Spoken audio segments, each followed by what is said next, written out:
Yo, welcome back everybody to a brand new video here on the second channel, and today, folks, we're going to look at every single deck that got day 2 at the Charlotte Regional Championships. Charlotte Regionals was the largest regionals of all time, having over 2,100 players in it. A huge tournament with a big turnout, and I am definitely excited to see here what ended up getting day 2 here.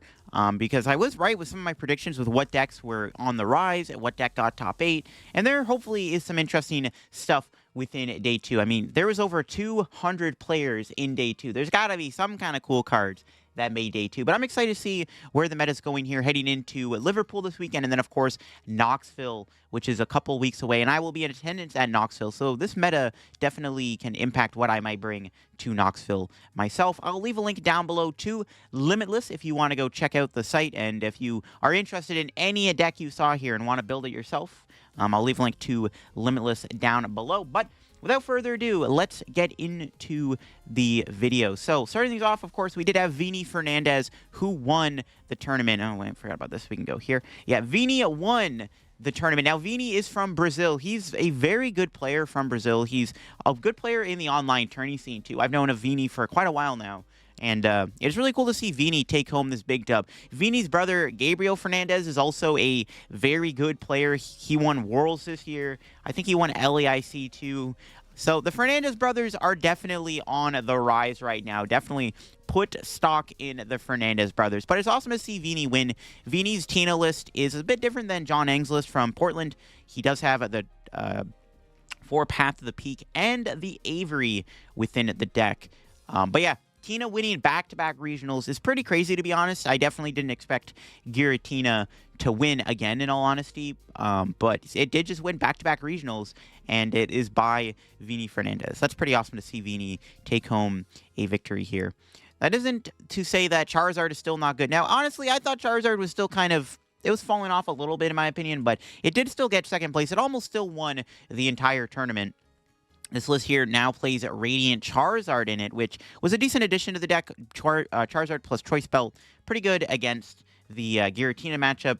And especially with how popular Roaring Moon was this weekend, I think the Radiant Charizard definitely helped in that matchup too. Then we got Gardy here by Gustavo Wada, another Brazilian player. In fact, a Brazil player basically was going to win almost because Gustavo and Vinnie did play in top 4. But Gustavo did get top 4 with Gardevoir. Gardevoir was a good play for the tourney. I thought it was maybe a deck to win the tournament, but it did get top 4 nonetheless. We see Gustavo's build here, playing the VIPs, playing Turo, which is something that we have been seeing getting cut from Guardies, but Gustavo's still playing at the Turo in the deck. Not playing at the Luxurious Cape, though, with the Screamtail. Also, not playing a Cresselia in the deck is another big noticeable change in his list. But Guardy is still a very strong deck right now, and definitely a deck in contention for BDIF. Because it is a deck that actually, if you play correctly, can beat Giratina. We do have Miraidon in top 4. Wouldn't be, a top 8 without Miraidon. This is a very interesting build. It's like a go-all-in Miraidon deck. It's playing 3 Peonies and 3 Research. So it's basically just trying to, like, draw and discard your hand as much as possible.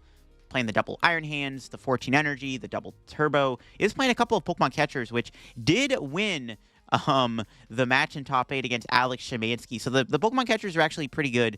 Considering you can Peony for them and stuff, it kind of turns into like a pseudo Gust, obviously, which is kind of cool. So, really interesting list. Also playing 2 Town Store and 3 EXP shares over playing, high counts of Beach Court like the Peony Miraidon build usually runs. Also, noticeably, there's no Raikou in the deck either. Just all in on like a Hans Miraidon and Raichu, which is sometimes all you really need. In a match. We do have Alex Szymanski getting top 8 with Sablezard. I am a huge Sablezard fan right now. I think Sablezard is really good. I just did a video on the main channel of Sablezard last week. My build was playing like double Mawile, but Alex did also play Sablezard to a top 8. I think this deck is still honestly just really, really good. Its worst matchups are probably going to be Gardevoir and Miraidon, and that's about it. Like, Miraidon you can beat, but Miraidon is tricky. If they get, like, turn 1 hands you and you can't respond with Charizard, it's not good. And then Gardy, if they have Crest and Jirachi, the matchup is pretty unwinnable. But, yeah, I do think that Sablezard is a great deck. I mean, with how popular stuff like Roaring Moon and Charizard were and Giratina were this weekend, which this deck has a very good matchup against those 3 decks specifically, This deck was probably a really good call. The Drapion was a cool inclusion too over Spiritomb because Drapion is good against Mew. When you have double Clara and Mew starting to cut Lost City from their decks in favor of just all Path to the Peak, you can actually get a lot of value out of playing Drapion with double Clara. So really happy to see Sablezard do well. We do, of course, have Isaiah Bradner in top 8 with Giratina. It doesn't look like it's the 60 he played in the exhibition match, but it is still Giratina nonetheless. So there was I think there was 3 Giratinas actually in top 8.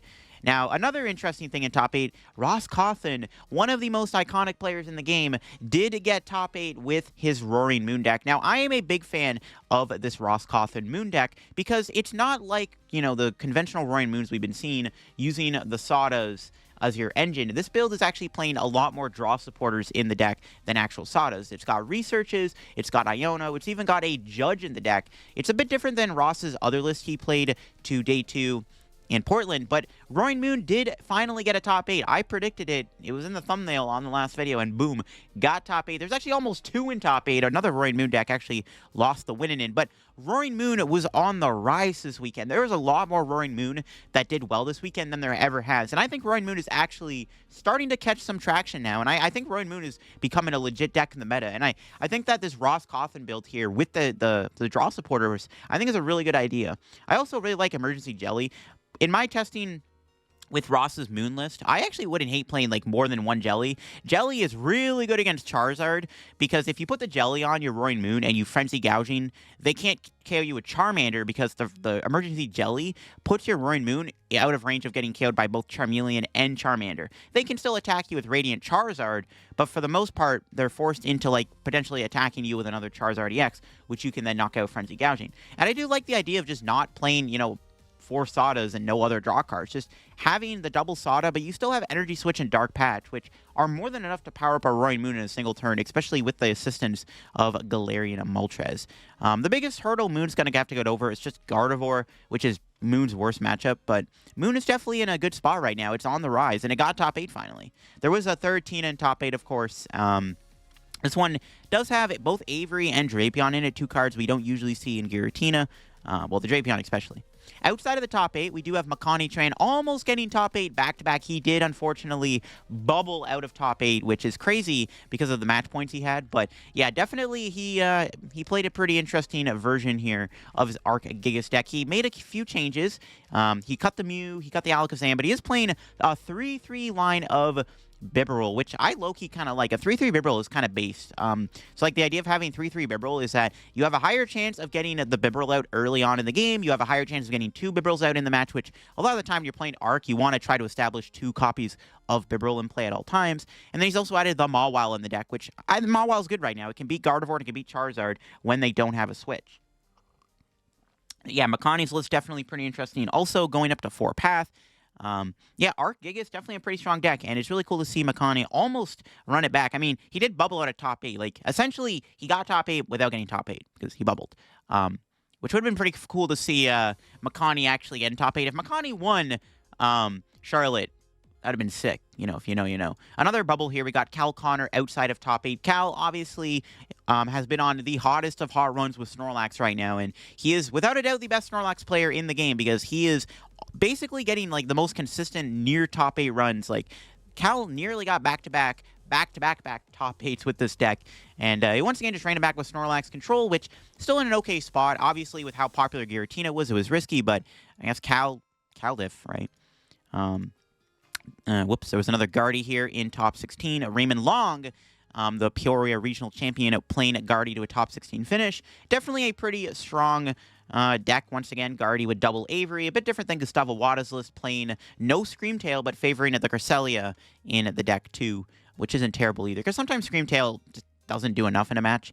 There was, of course, a Mew in top 16. Mew didn't do as well as I thought it would, or at least there wasn't as many Mews as there was in Portland, which I thought there would be, considering how popular Giratina was this weekend. But we do see a Mew in top 16 nonetheless. It looks like it's similar to what Ian Robb played with the double Fusion Energy.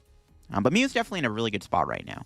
We do have another Arc Gigas deck here in top 16. My friend Joe did get top 16 with his crazy Arceus deck. Now, Joe did tweet out that he would like to talk to somebody on like a podcast or something, or on someone's YouTube channel on his list, because his list is different than Makani's. As you can see, it's a lot different. He's not playing the Zacian, he's playing 2/2 Bibarel, but he's also playing a random blend of energies and also 2 full face guards. So full face guard is really good against Giratina VSTAR, because with full face guard on, and Giratina usually does not play Lost Vacuum, Lost Impact cannot one-hit KO the Arceus VSTAR. Then, of course, the energy assortment's kind of cool. I'm pretty sure that's just there to, like, troll the opponent and just make it look like you're playing Arc with something else. Like, if you put a Grass Energy in play, you're like, oh, I'm playing against Arctina or Arc Superior or Arc Leafeon. Or you put a Fire Energy in play, like, oh, I'm playing against, like, Arc Armor Rouge or something. I think that's kind of the concept of that. But a really cool deck, nonetheless. Keep your eye out on Joe's social medias if you want to see him talk about his list a little bit more if you are a fan of the Arceus deck. There is another Roaring Moon in top 16. This one, not like Ross's deck. This one is the more, standard Forsada build with the Water Energy package. But Roaring Moon did lose the win in the top 8. So definitely Roaring Moon is on the rise right now. And for sure can, get a lot better. I think Moon is, definitely going up right now, because there were 3 Roaring Moon in top 16, which is pretty crazy to think about. There was an Entei Valiant in top 16. This one I'm a little surprised to see. But Entei Valiant still proving to just be that, like, dog type deck where it's not, popular enough. Not a lot of people are playing it, but it still pops up here and there and can get these consistent placements nonetheless. There was, of course, another Moon in top 16. Pretty crazy stuff there. 3 Moons in top 16. And this one is a Ross Cawthon build with catchers in it. So kind of splitting the difference between like a catcher build, but also playing double jelly, like I said, not playing the ancient booster capsules, going all in on the emergency jellies there is interesting. There was another Sablezard outside of top 16 here. Kind of similar to Alex's list, obviously, playing the Tomb over the Drapion. There was another Mew here outside top 16. It was another DTE build with the Fusion Energy in it, playing Turo over Sparkle. And then there's another Giratina. We got John Ang here in top 32. Ran it back with Giratina, and this time he played a Tomb in the deck to help against, obviously, the Mew matchup, which, everyone predicted Mew's going to be popular. We got Miraidon here again, another Peony Miraidon deck with the 16 energy, playing the Drapion in the deck too over his playing Spiritomb for the Mew matchup. There's another Miraidon. This one is another Peony Miraidon with 18 lightning this time. No DTEs, but also still playing the Drapion in the deck. So Peony Miraidon went back to being the favored Miraidon deck after we just saw Miraidon get top 16 in Portland. We do see another Roaring Moon deck here in top 32. This one is a Roaring Moon with Iron Hands in the deck. So really trying to capitalize on building up Iron Hands with E-Switch, the Thorntons in the deck to pull it off. And it did have a pretty good run. 3 different versions of Roaring Moon did good in this tournament. The Moon Hands, straightforward Moon with Sada, and then also the Ross Cawthon supporter Moon. So that's kind of cool.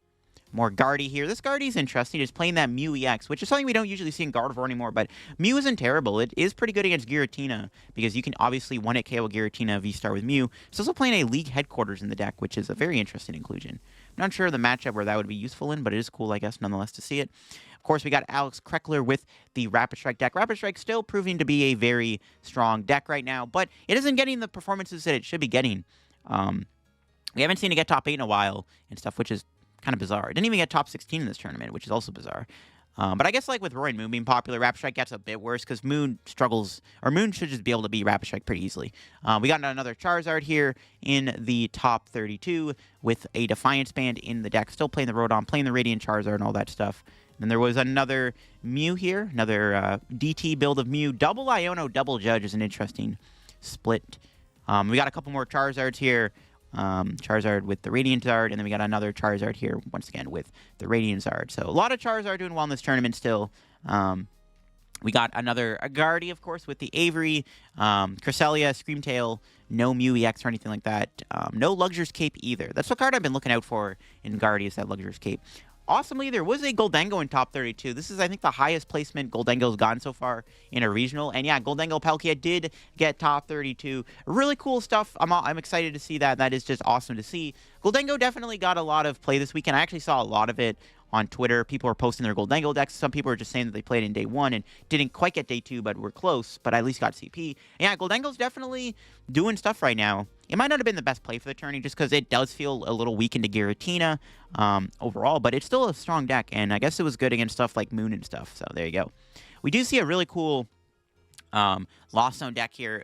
It is a Lost Zone box deck, not playing Kyogre, but does have like high Pokestop, but it's just kind of leaning into the heavy 2-prizer attackers. You got the 2 Moon, you got the 1 Dragonite, and the Iron Hands in the deck, so really leaning in to these big, bulky, basic Pokemon, EXs and Vs that can take big knockouts. The one thing that I guess isn't in the deck is obviously the Kyogre. When you are playing triple Pokestop, it's not a bad card to play, but this build not playing it, but still a really cool deck to see nonetheless, and I'm excited to see the Dragonite still be played, because I don't think it's terrible. We got another Iron Hands Moon deck here in day 2 with triple Pokemon catchers and Jelly.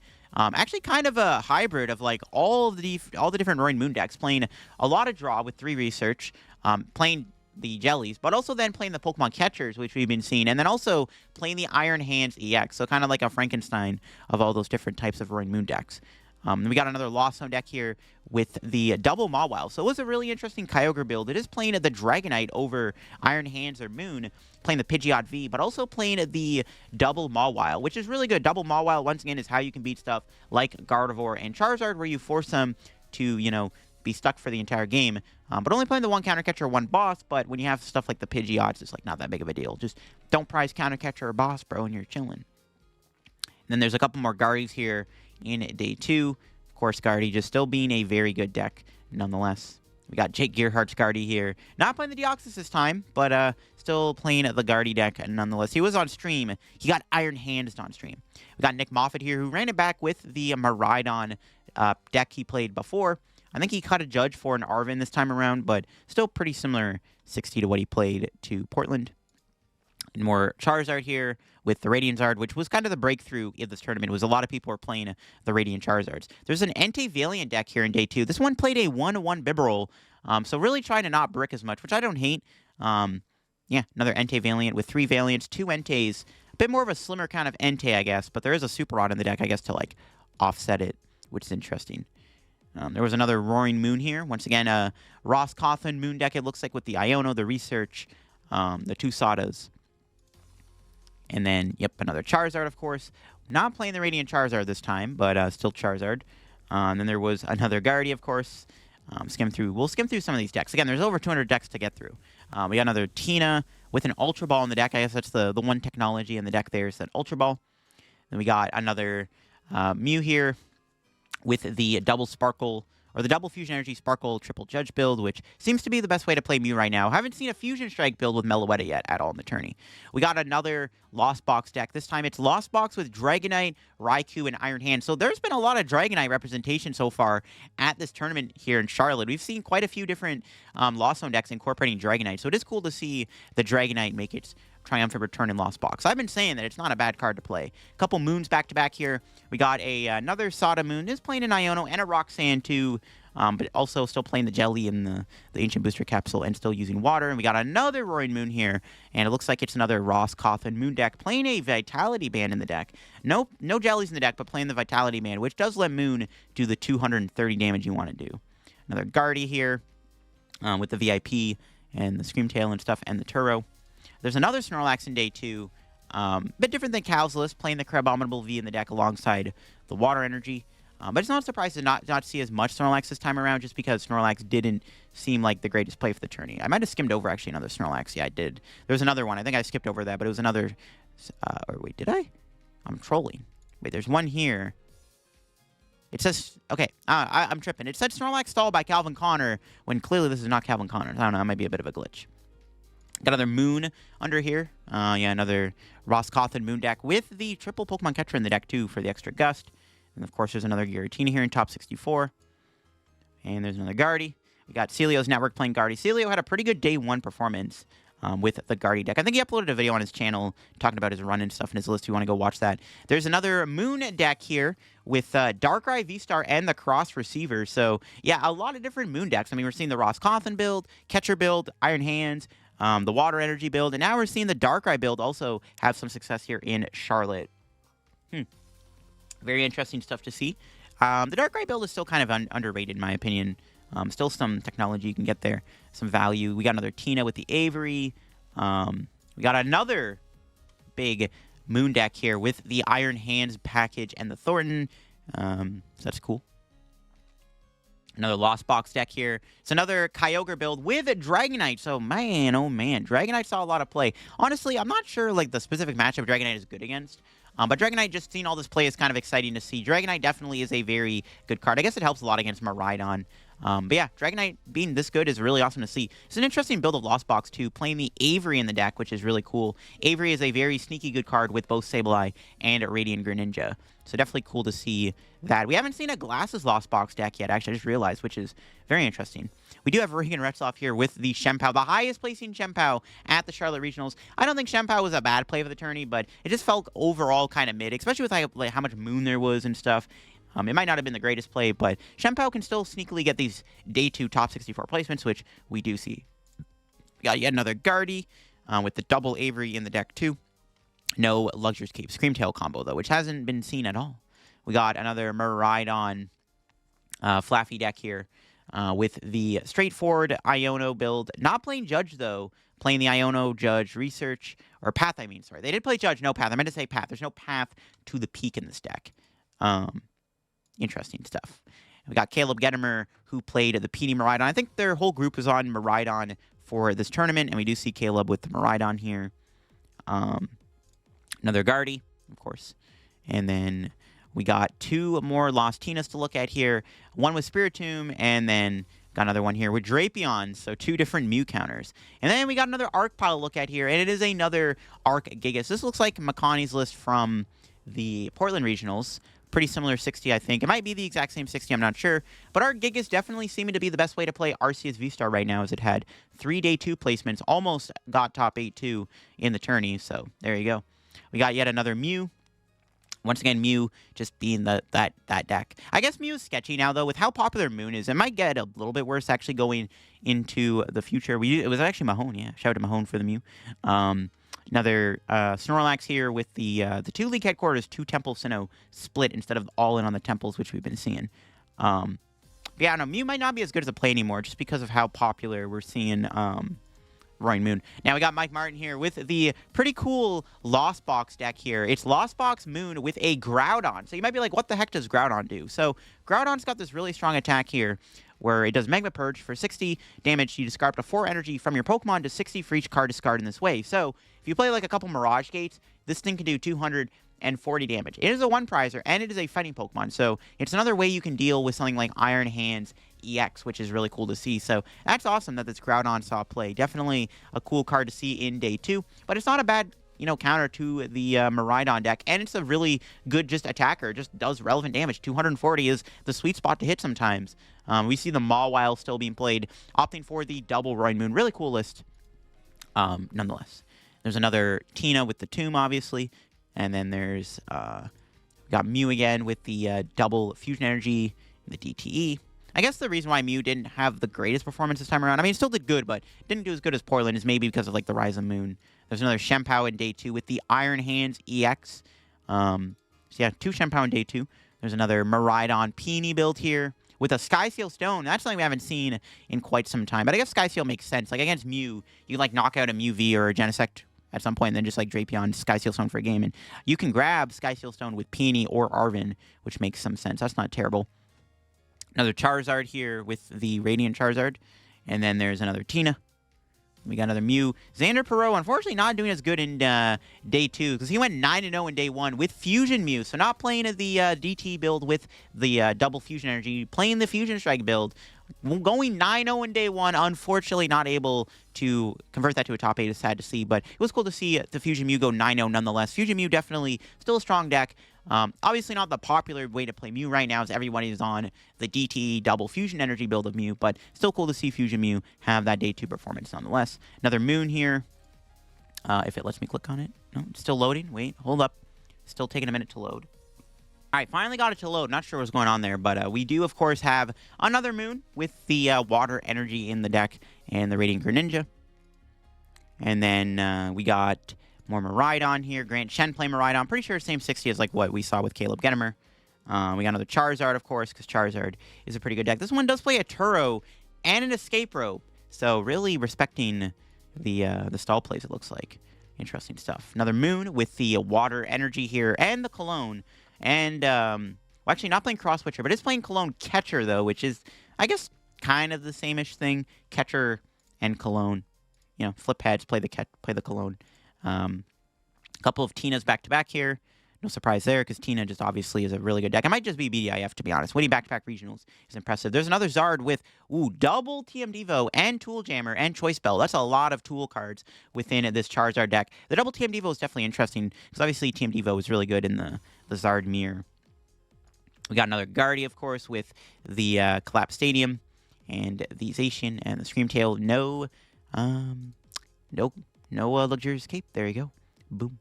Got Michelle Lesage playing the Tina Moon deck here, 2-a-day 2. Really cool to see. And the Roaring Moon definitely is a cool partner I've seen in Giratina. So far, it's the only Moon Tina we've seen, but I still like this idea quite a bit in the deck. And then there's another Roaring Moon. Again, Moon is just, it's popping up now. I mean, it's in the Lost Zone. So an Archetype we're seeing in Giratina, too. Crazy stuff. The Moon technology is real. We got Sawyer with the Tina deck again. There's another Arc pile here. It is another Arc Regigigas deck. Looks like it might just be like the Arc Gigas deck Makani played, going with the Mew and the Alakazam. Probably the same 60 from the Portland Regionals we saw Makani with. We got another Entei Valiant here in day 2. Playing a Ho-Oh. It's an interesting card. I guess the Celebrations Ho-Oh finally got a Limitless page. There's a lot of Celebrations cards that got Limitless pages, I'm not going to lie. But this Ho-Oh is kind of just here as a one-price stacker. It has Sacred Fire, which can snipe 1 for 50. You have Fire Blast. Interesting card. Overplaying the Moltres is definitely an interesting inclusion there. There's another Fusion Mew here in day 2. And then there's another Moon. Moon just proving to be good. It's another Ross Cawthon build a Moon. Again, this is my preferred way to play Moon right now, but, you know, with all the different Moon decks we saw so far, it's definitely just out there. We've got my friend Neil here with the Guardy deck. Neil getting day 2 with the Guardy, playing the VIPs. And then there was another Tina, of course, with the TM Devo. So it looks like it's similar to what we saw Sam play from Portland. Yeah, pretty similar stuff. Another Guardy, of course. No Luxurious Cape or anything. Another Charizard, of course, with the Radiant Zard, the technology. Then there's another Guardy here, of course, in day 2 with the Turos Scenario. That's a card definitely to look out for when playing against Guardy if you're playing something like Mawile, which obviously can beat the Gardevoir deck. Another Roaring Moon in day 2. It was another Ross Cawthon build with the Pokemon catchers in the deck, too, to obviously help a little bit in those Gust scenarios. It's interesting stuff to see the catcher Moons do so well. Another Charizard with the Radiant Zard. We got a couple Lost Zone decks to look at. We got another Kyogre Lost Box. This one's really cool. It's actually got the Hoopa EX in the deck, which is kind of a smart idea. So the idea of Hoopa is that it does have the attack Energy Crush. So you can just bench it against Miraidon. And obviously, Lost Box, specifically like the Kyogre build, sometimes can struggle against something like Iron Hands EX. Because like a lot of the time you're forced to like Frenzy Gouging it, which feels kind of bad. But when you have the Hoopa EX, you can just bench the Hoopa and attach a Fight Energy to it and like immediately start to threaten the Miraidon. Or if you can get to 7 by the time they amp you very much, you can Mirage Gate to the Hoopa and build it up and get the Energy Crush. Really cool stuff there. Really cool Lost Zone deck with the Kyogre. I've cooked up something similar to this build with the Moon and the Hoopa in the deck. So definitely a really cool Lost Zone deck there for sure. I like the Hoopa quite a bit. There's another Sablezard here in day 2. It looks like it's similar to what we saw Alex Szymanski play, opting for the Drapion in the deck over the Spiritomb.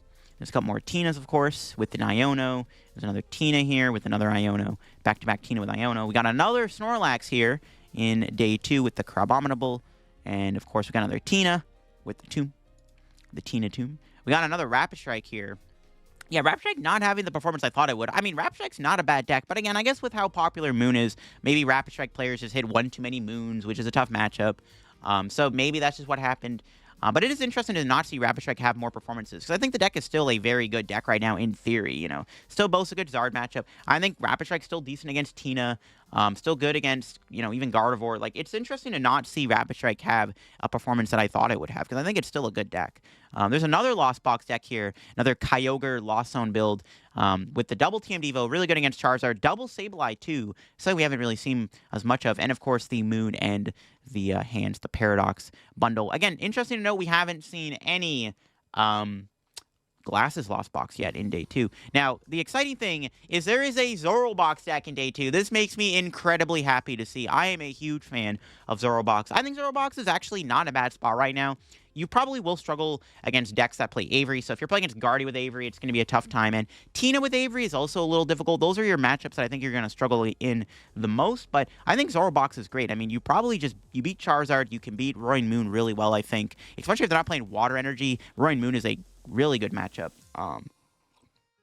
Miraidon's good if you can set up Cleaver quick enough. I'm a huge fan of Zoroark Box. I am happy to see it get day 2 here, because Zoroark is also rotating. So keep in mind, Zoroark is not going to be in the format much longer. So this is like the last time we might see it in day 2. But this build is cool. It's got the normal stuff you'll see, the Scovillain, the Scizor, the Scyther, the Cleaver, Mightyena. Jolteon's in the deck. Jolteon's very relevant for the Charizard matchup, so you can one-shot the Pidgeot, which is very relevant. And then, of course, Magcargo. Now, this is the interesting inclusion. I'm not really sure what it's for, other than that it does 220 damage with a Reversal Energy. You have to put the Reversal in the Lost Zone, which I guess doesn't really matter, because like the energy's been used up anyways. I guess it just does big damage and is a Fire Pokemon, so it hits for weakness against Gholdengo, which isn't a terrible card to include. So it is an interesting inclusion overall. There's a lot of like these Pokemon. You can play like Satitan, you can play Magcargo, stuff like that are all inclusions. But it's really cool to see Zoroark Box get day 2. This build does not play Research. Actually playing a 4 Iono, 2 Cynthia, and 2 Zinnia over playing the Research in the deck. But really cool stuff. I'm a big Zoroark Box fan. I'm ecstatic to see it in day 2. We got another Tina, of course, and then there's another Zard with a Delphox V in the deck. Interesting, going back to the Delphox technology. Another Guardy here in day 2.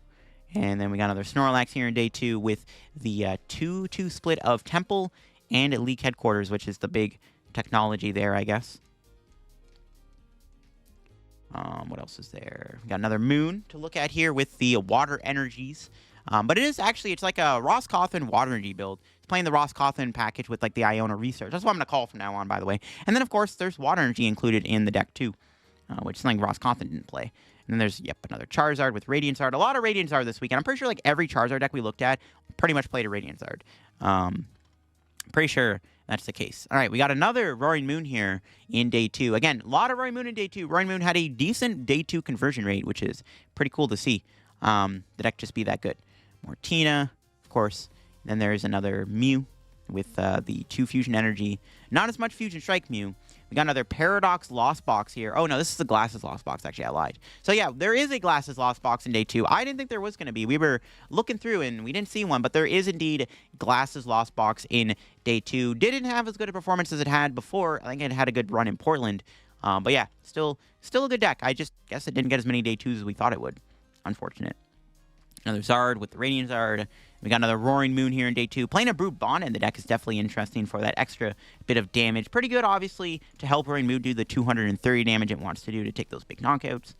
So I guess it does make sense there. A couple Mews back-to-back here with the Fusion Energy Judge build. We got another Entei Valiant in day 2. It's built a little bit more traditional with the Entei. No Moltres or anything in the deck. Another Miraidon here in day 2 with the, looks like it's a Nick Moffat Miraidon deck from Portland. So, interesting. We got another Snorlax here to look at. So there was a bit more Snorlax in day 2 as I thought there would be, considering, how much Tina there is. But sometimes Lax just has that hot run. We got another Moon here in day 2. Another Mew. We got 2 Mews back-to-back. We got the Judge Path build with the DT, and then we got the Fusion build of Mew back-to-back here. Another Rapid Strike in day 2. Again, not having the performance that I thought it would. We've only looked at, 3 Rapid Strikes so far, which is kind of surprising. There was another Gholdengo in day 2. Pretty cool stuff. It might be the same 60 as we saw earlier in top 32, but really cool to see Gholdengo in day 2 once again. It's that one deck right now that everyone just loves, even if it might not be the greatest deck in the meta. We got another Moon here with the Iron Hands and the Thornton. Another Tina here. Then we got another Chien-Pao in day 2 with the, interesting, it's playing Iron Hands and playing the Kyogre that can snipe for 180. Also playing 2 Ionos, so having a little bit more draw within the deck isn't terrible either. There was another Tina. A lot of Tina, man. Just Tina. A lot of Tina. We got Roaring Moon here once again in day 2 with the Water Energies, the Turbo build.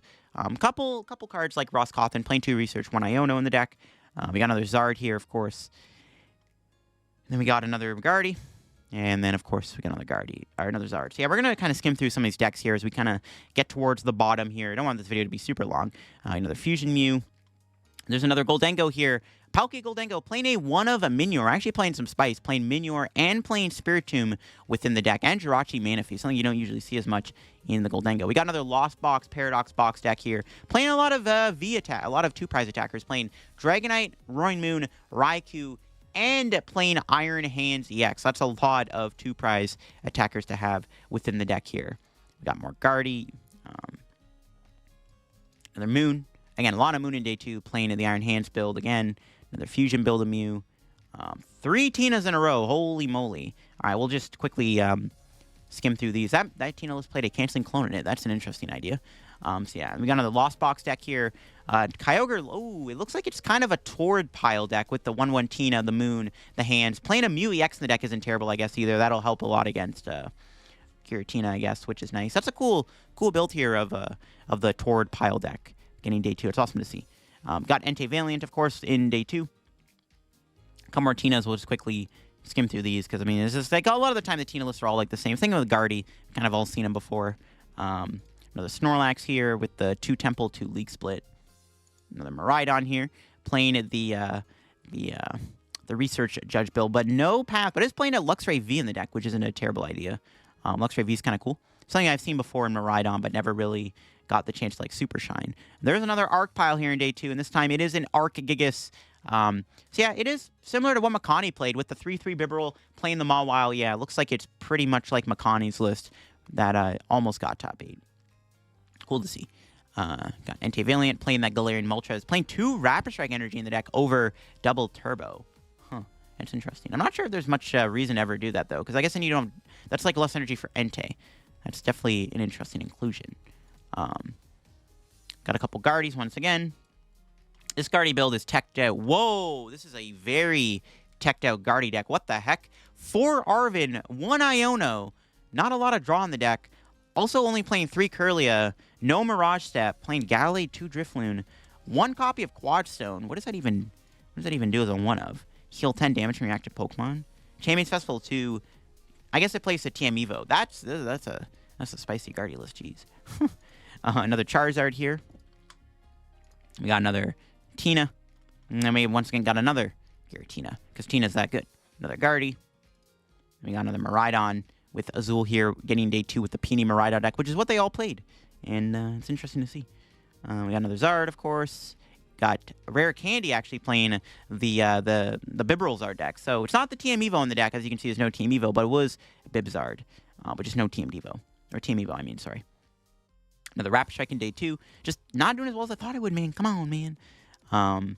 Let's see the Arc pile. Nathan Stratford, yeah. Pretty, yeah, okay. Same 60 as Makani with the Gigas and the triple Bibarel. You never brick, man. Triple Bibarel, so you never brick. And the Miraidon here. Looks like it's the Nick Moffat build. And then there is another Sablezard here in day 2. This Sablezard build, though, is going with the 1 of Roaring Moon, which is something we have seen in Sablezard before, obviously.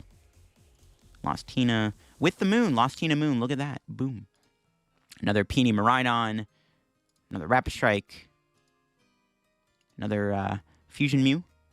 Another Sablezard deck with the Mawile in the deck. So yeah, see, the Mawile is good, man. Definitely an inclusion. Now, there is a Cloth in day 2. Surprisingly, there was only, it looks like it might be just 1 Cloth in day 2, but, I mean, Cloth might not have been the greatest play for the tourney. I mean, I guess there's, like, Roaring Moon, which was a bit more popular, which Moon's a good matchup for the deck, in my opinion. There was a Guardian Mewtwo V Union in day 2. Now, that's cool to see now. I'm not sure the deck is great right now, because obviously Mewtwo V Union gets farmed by Charizard, and even Roaring Moon, especially now that's on the rise, but it's cool to see somebody still get day 2 with a Guardian Mewtwo deck. There's a Chien-Pao Hands again in day 2. Looks like there's a Lost Zone Charizard EX deck in day 2. Another deck that's been kind of like, you know, people talk about it, but never really goes anywhere. That's cool to see somebody that got day 2 with the deck. Awesome to see. A couple Charizards. We'll just skim through some of these decks. I don't want this video to go too long here. Charizard, ooh, playing a 1 of Pidgeotto, but it's playing Team Evo, I guess, so it makes sense.